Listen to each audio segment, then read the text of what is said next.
So video number 2, handheld, so it's really shaky. Really interesting notice so far is that I've probably had more interaction and comment on this video on LinkedIn than I've had in any post for ages.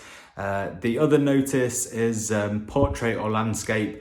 I am sticking with landscape for the minute, but I'll come on to that in another video. But today's thought, after having a chat with an influencer platform, I was questioning whether influencer was still working and the difference between having mass influencers, people with say 500,000 viewers to their channel, or micro influencers who were maybe much smaller followings. And it was interesting because the conversation I was having with this platform was that when it comes to influencers, if you're having a chat with a friend and they say, hey, go and buy this product, go to this restaurant to eat, you're probably likely to say, oh, okay, I'll go and try it. However, if you're listening to a mass influencer and the relationship is not as strong, sometimes, yes, it makes you aware of a product, but you don't necessarily get as strong a recommendation.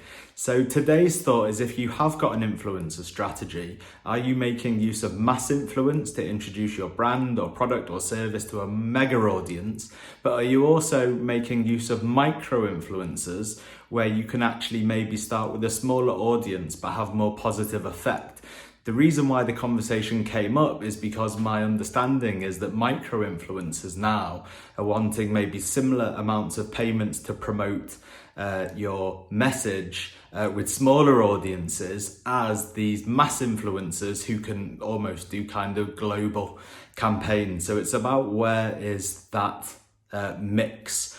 And that was an interesting thought. I think it's something that I'm going to carry on with, because I do believe in the power of influence. I know there's lots of things that I've bought because a celebrity or an influencer, a large one, has kind of brought it to my attention.